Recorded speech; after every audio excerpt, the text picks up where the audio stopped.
At Thanksgiving, my sister discovered I had $12 million and my family demanded I give it to her, claiming she deserved it more.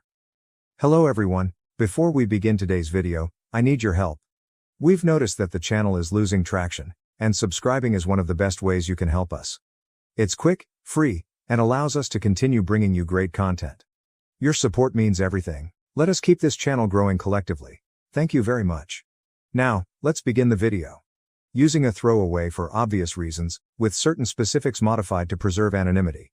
So I'm Sarah, 38, female, and I need to get this off my chest.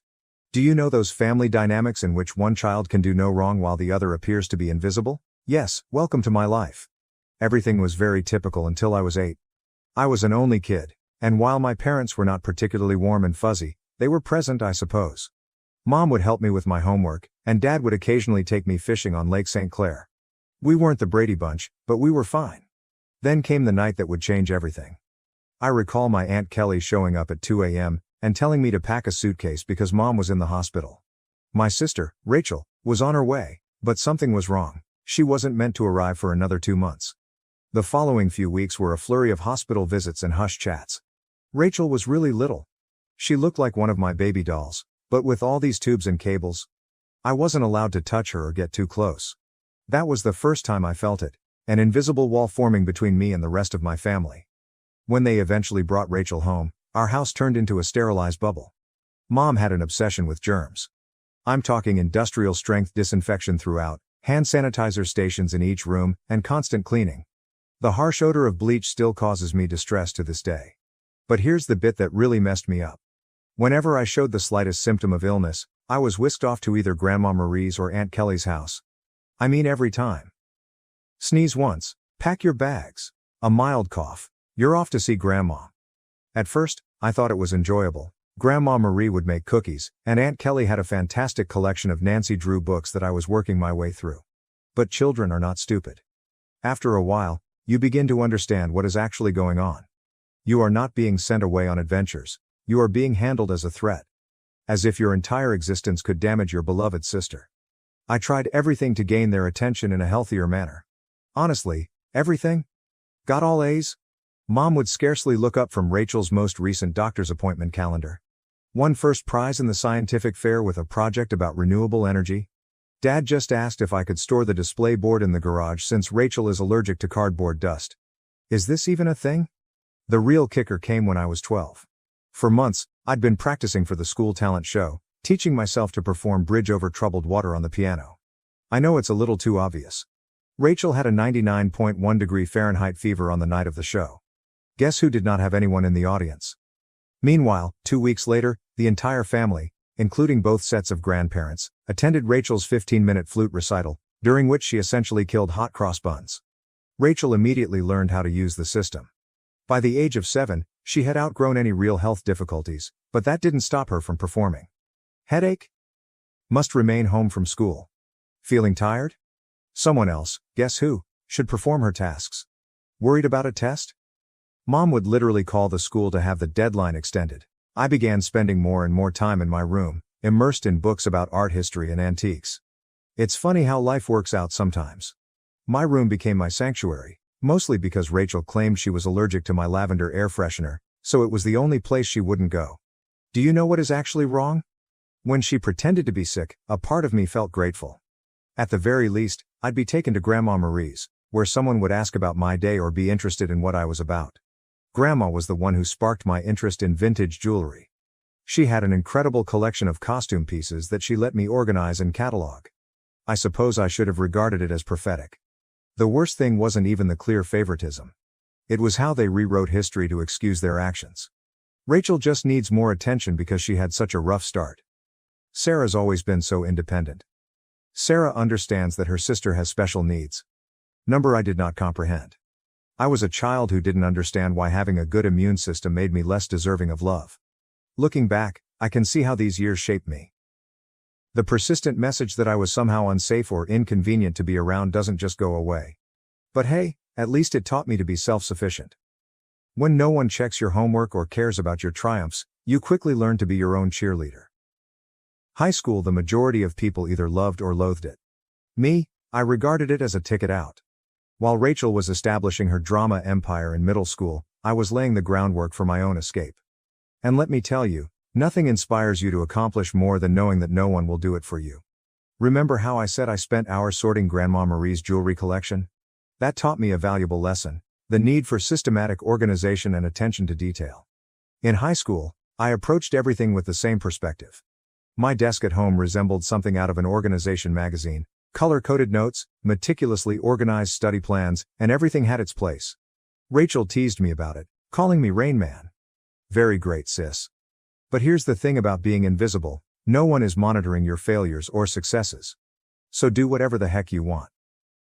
I joined every club that would not interfere with my part-time employment at Carson's Diner. Thank you to Carol, the owner, for remembering my birthday when my own parents had forgotten. Debate team? Check. Who is the National Honor Society president? Check. Who is the editor-in-chief of the school newspaper? Check.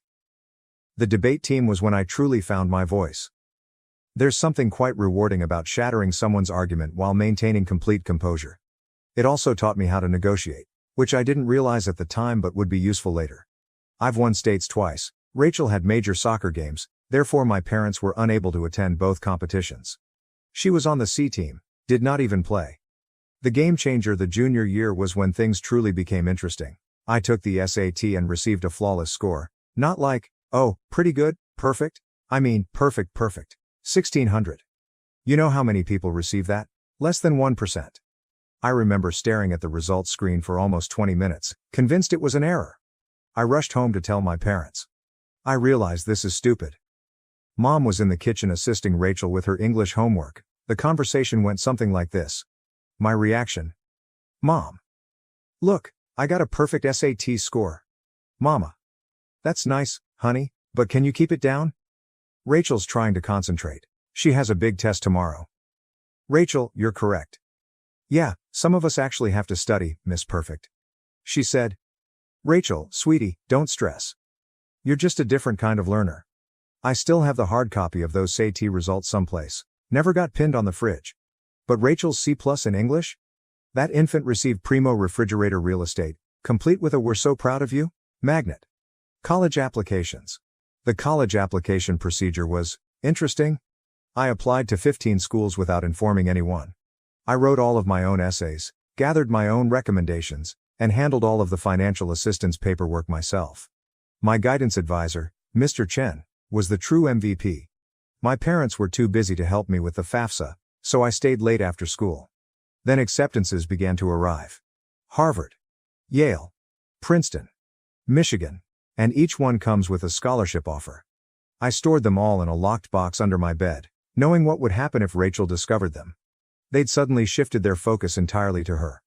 But if Sarah goes to Harvard, I'll be all alone. Or some nonsense like that.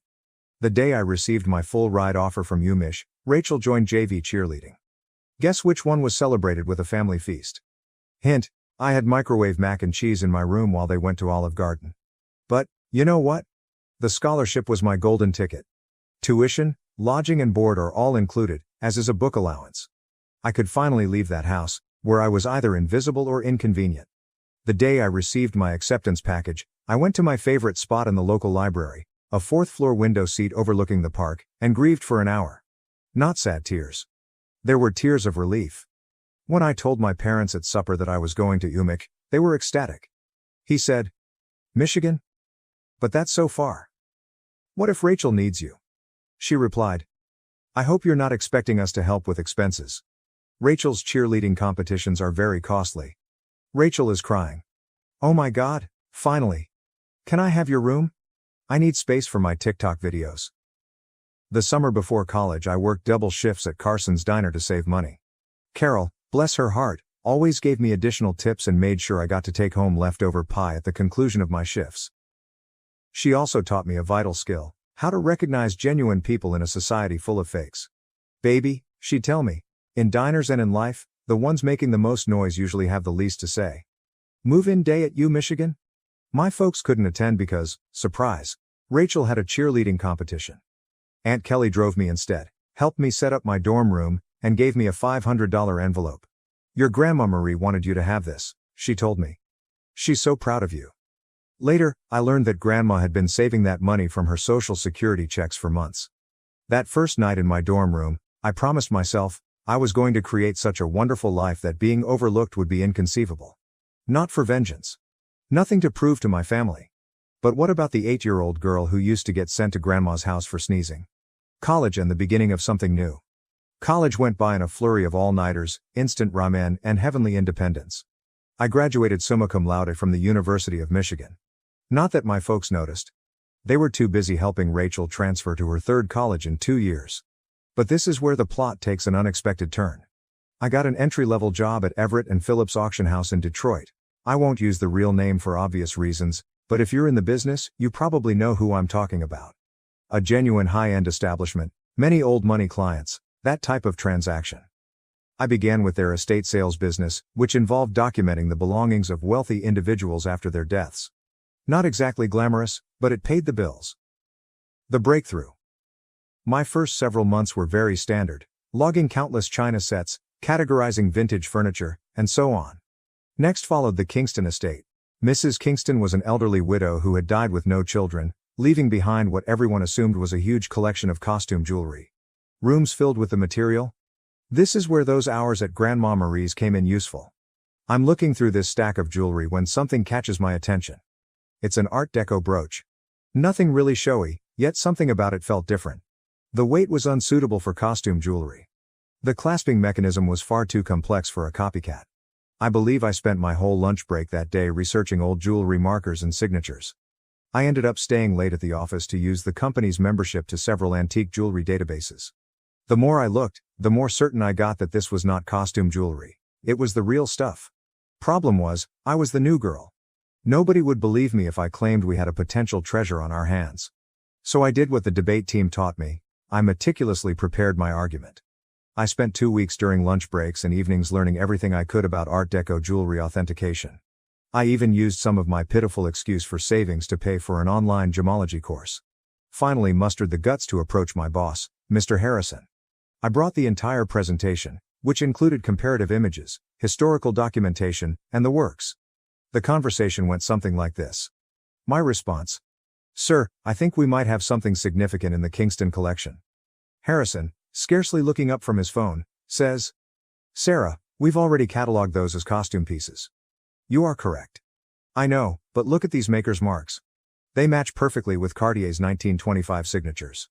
Harrison, finally paying attention. Where did you learn all of this? My reply was, I did some research. Long story short, the costume brooch sold for $47,000 at auction. It turns out that it was part of a limited collection created for some European set in the 1920s. But here's the real kicker. Harrison started to trust me after that. He began giving me other artifacts to authenticate. Suddenly, my pointless pastime of sorting antique jewels acquired real significance. I devoted myself to learning everything I could about vintage jewelry. I took every online course I could afford. I spent weekends at estate sales, researching items. Even began a small notepad to document various authentication procedures. My apartment looked like a jewelry scholar's fever dream, with walls covered with printouts of vintage hallmarks and certification guidelines.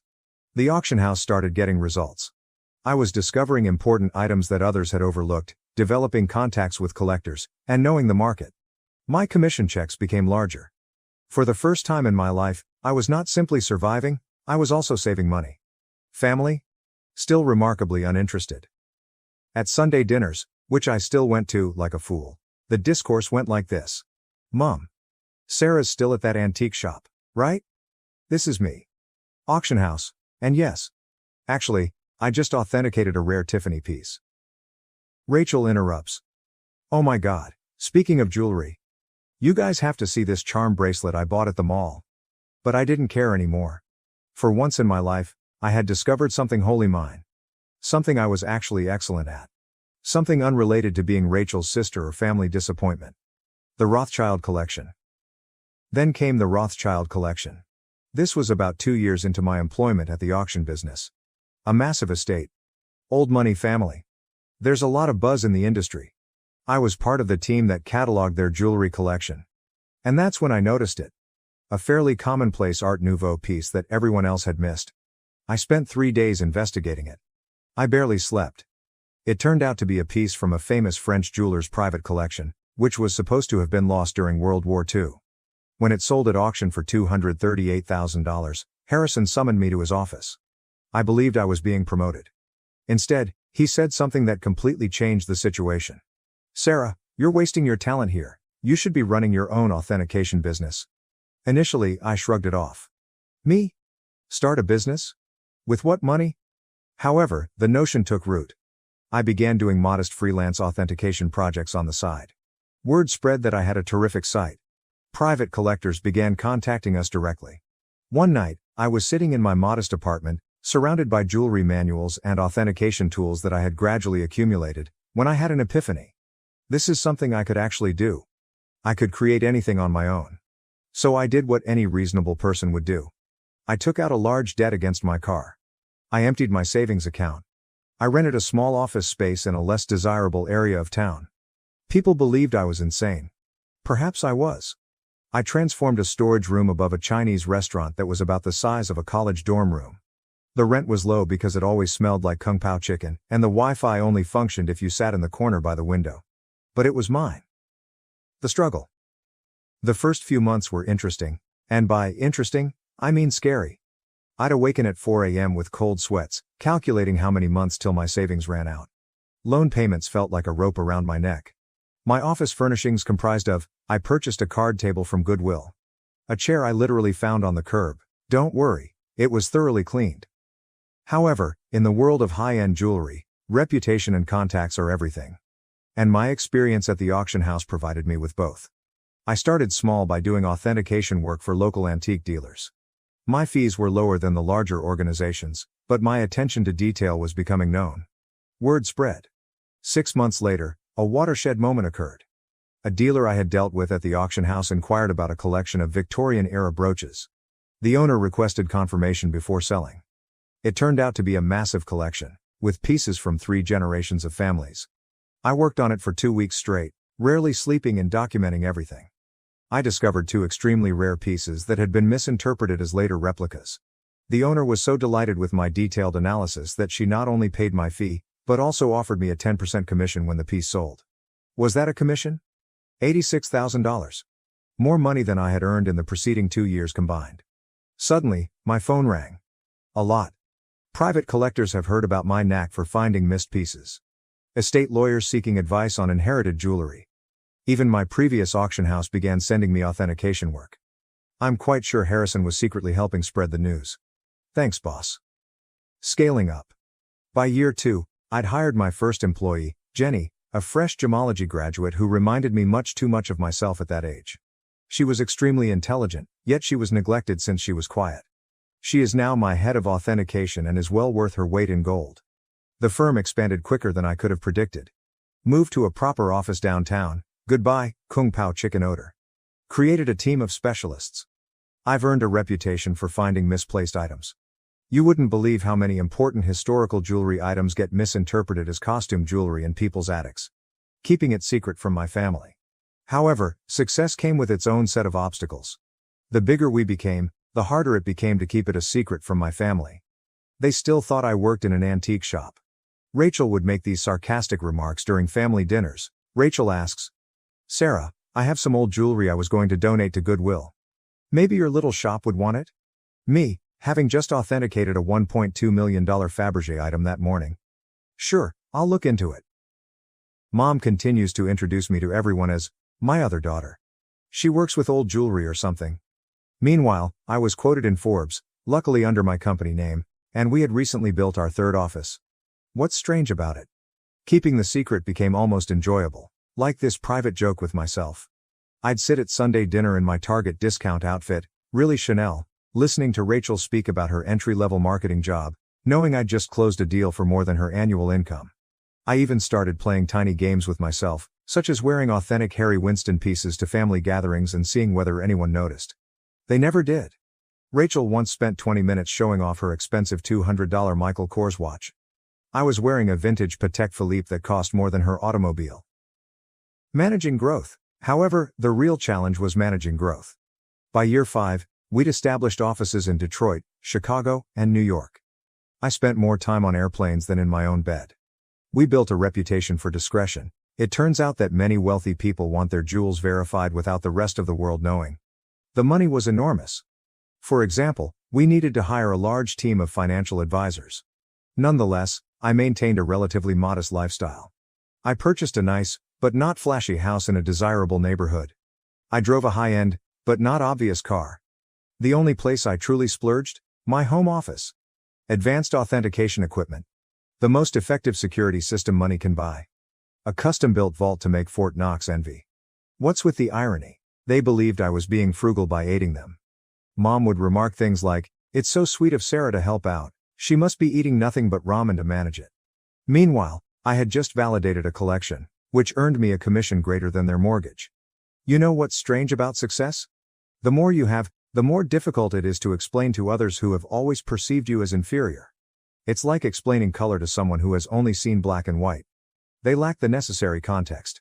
By this stage, my company was doing really well. We had the Midwest's high-end jewelry authentication industry cornered, and our reputation was solid gold, pun intended. But every Sunday, I'd travel to my parents' house for dinner, playing Sarah, the modest antique shop worker. The cognitive dissonance was becoming ludicrous. I'd spend my mornings on conference calls with Dubai collectors, my afternoons authenticating million-dollar pieces, and my evenings at my parents' house in carefully chosen normal clothes, eating Mom's overcooked pot roast while Rachel dominated the conversation with stories about her latest marketing triumph. Usually something like bringing her boss's coffee without spilling it. A defining moment. One Sunday is very memorable in my mind. I had just completed a huge transaction, authenticating a missing Cartier piece that had been resting in someone's safe deposit box for 40 years. Was it just the commission? 7 figures. I drove directly from the meeting to my parents' place, still euphoric from the successful authentication. She said, "Sarah, honey, is everything okay?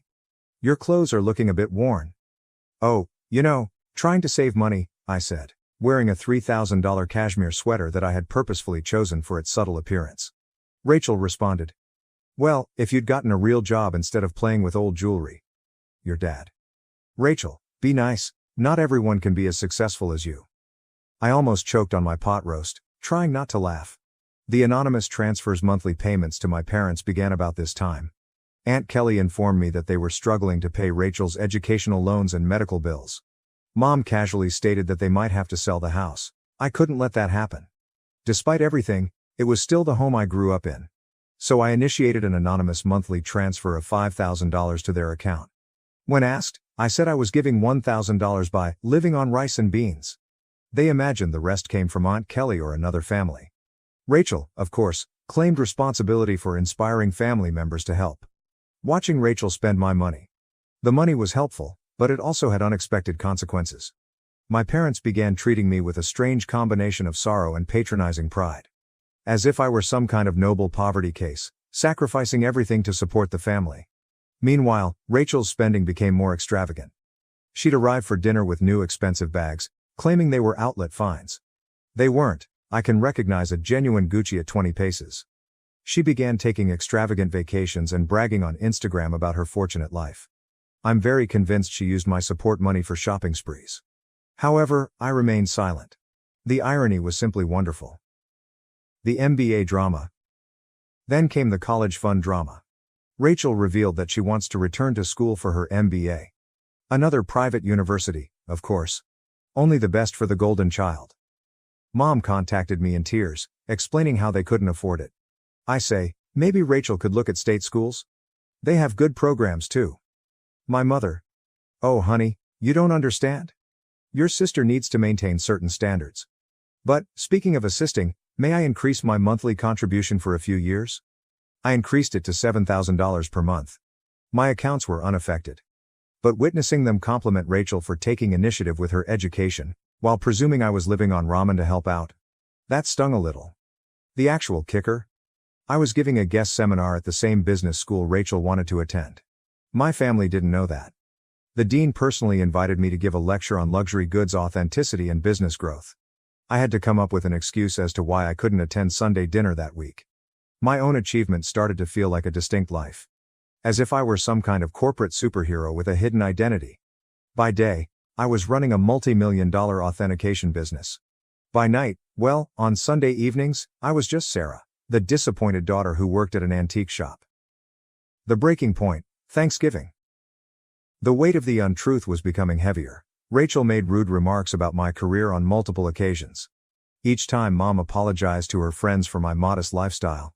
Every time Dad suggested I get a real job. I believe I always knew it would end dramatically. I just didn't expect it to implode so spectacularly on Thanksgiving. It began 2 weeks before the holiday. Mom called, weeping about her back discomfort. She had been diagnosed with a herniated disc, and the notion of cooking Thanksgiving dinner for 20 guests overwhelmed her. Now, I'd like to tell you that I offered to help purely out of goodwill. But really? I became tired of pretending her dried turkey was appetizing. My response: why don't I handle the food this year? I can have it catered. She replied, oh honey, we can't afford a caterer.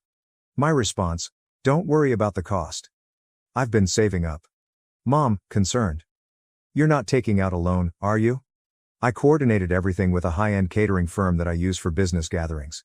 They do incredible work, the kind of food that makes you wonder why you ever bothered to prepare yourself. It cost more than my folks thought I earned in 2 months, but whatever. Thanksgiving morning dawned, and I was feeling quite good. I had my laptop with me because I needed to monitor a major online auction in Hong Kong. This magnificent Art Nouveau necklace was for sale, and I had a customer who was interested in authentication if they won the bid. The lunch arrived on schedule, and everything was properly prepared. Rachel, of course, had to respond. Rachel inquired. Store-bought stuffing? Really, Sarah, Mom's is so much better. This is from the girl who once set off the smoke alarm while making toast. Mom was apologizing to everyone for not cooking herself, but you could tell they were enjoying the meal. Rachel shut up after tasting the maple-glazed Brussels sprouts, which, by the way, cost more per plate than her weekly grocery budget. I stepped away from supper and dessert to check my laptop. The auction was getting intriguing, and I needed to be prepared in case my client won. I set up in my old bedroom, which Mom had kept the same since high school. In the meantime, Rachel's room had undergone 3 renovations. That's when everything went wrong. I had left my authentication program running, with many tabs open that displayed various accounts and current agreements. Rachel came in without knocking, some things never change, to borrow my phone charger. She saw my laptop screen and realized this was her chance to finally expose how pathetic her older sister was. Rachel, smirking. Let's show everyone what Sarah's really been up to. Before I could stop her, she took my laptop and walked into the dining room. The big reveal: picture this: 20 people, including aunts, uncles, cousins, and my parents, filled with gourmet turkey and half drunk on pricey wine, which they mistook for Trader Joe's. Rachel's reaction. Time to see what kind of important work Sarah's doing on Thanksgiving. She flipped the laptop around triumphantly, apparently intending to disgrace me with whatever minor antique transactions she assumed I was working on. The room went completely silent. You could hear the fancy clock I got Mom for Christmas ticking silently. She believed it was a reproduction. My screen displayed, current account balance, $12.4 million, pending authentication contract, $485,000. Recent transaction, $1.2 million, Hong Kong auction, company's quarterly profit report, $4.2 million. Rachel's face shifted through 5 different emotions in 3 seconds. The final one landed somewhere between astonishment and nausea. She actually swayed slightly on her feet. Rachel whispers. This cannot be right. She said. Rachel, honey, what is it? Rachel, voice cracking. She's rich. Sarah's rich. Chaos ensues. If it was possible, the hush deepened even farther. Then Mom began giggling, really laughing. She said, don't be silly. Sarah works at that little antique shop. I rose up carefully, straightening out my basic cashmere sweater, which cost more than their monthly mortgage. Me? Yes. Actually, Mom, I own one of the largest jewelry authentication companies in the country. For years. Those antique shop comments? I authenticate pieces worth millions. That little business you never asked about? It has offices in 3 cities. Dad choked on the liquor. Aunt Kelly dropped her fork. Uncle Mike began coughing terribly. Then Mom's laughing transformed into something else. Her face turned red, then purple. She stood up so quickly that her chair tumbled over. Mom screams, you have millions, and you let us struggle? My response. Struggle? I send you $7,000 every month. She replied. While sitting on millions? Your sister has student loans. So there it was. Instead, Congratulations. Not. Wow, we're so proud. Just outraged that I hadn't given them more money. Rachel began to cry. Surprising, I know. Sobbing about how she deserved to know, and how I had betrayed the family. Dad joined in. My dad. How could you be so selfish? We're your parents. We raised you. That was when I lost it. Years of being disregarded. Years of dismissal. Years of being considered as a family disappointment. Everything poured forth. My response. Raised me? You shipped me off to grandma's every time I sneezed. You missed every achievement, every award, every milestone, because Rachel might feel left out. You never saved a penny for my college but took out loans for her private school. And now, you're mad that I built something for myself. The following 5 minutes were chaotic. Mom screamed about family obligations. Dad is yelling about ungrateful children. Rachel alternated between sobbing and demanding to know just how much money I had. Meanwhile, the fancy catering team attempted to serve dessert while seeming exceedingly uncomfortable. I grabbed my laptop, took my Hermes bag, which Mom had previously commended as a nice replica, and walked out. Behind me, I could hear Mom discussing how to spend my money, something about Rachel's MBA and a new car. As I went home in my sensible automobile, a limited edition BMW, my phone started filling up with texts. The family group chat burst. Rachel began posting on Facebook about hidden family wealth and selfish siblings. The aftermath. The days after Thanksgiving were like watching a cyclone hit in slow motion. Except that the hurricane represented my family and the debris symbolized my sanity. Let's start with SMS messaging. Within 1 hour of leaving supper, my phone had 47 missed calls. More than 200 messages. Mom followed this intriguing progression. 7:42 p.m. How dare you walk out on family? 8:15 p.m. We need to talk about this like adults. 9:03 p.m. Your sister deserves a share of your success. 10:30 p.m. I've already called a realtor about houses in better neighborhoods. 11:45 p.m. Why aren't you answering? This is your mother. Meanwhile, Rachel had become a full-fledged social media fighter. Rachel, on the other hand, had fully embraced social networking. She wrote an enormous rant on Facebook about how her millionaire sister had been hoarding wealth while watching her beloved family struggle. The comments section was insane. Distant cousins and former high school classmates, whom I hadn't spoken to in years, suddenly formed strong ideas about my moral character. But this is the bit that really grabbed me. Rachel actually posted, all those years of me trying to help Sarah's career, giving her advice about moving up from that little antique shop, and she was secretly wealthy. The betrayal hurt so much I nearly threw my phone across the room. What was the only career advice she ever gave me? I suggest I try selling jewelry on Etsy. If you're unfamiliar with the term, flying monkeys occur when toxic family members send others to guilt trip you. Aunt Susan, whom I saw maybe once every 3 years, called to inform me that family is everything. Uncle Bob, who I'm pretty sure still believes I'm 12, emailed me a lengthy lecture on the importance of sharing wealth. Even my third cousin's wife's sister, how did she acquire my number, felt compelled to express her thoughts on family obligation. But the real fun began when they arrived at my workplace.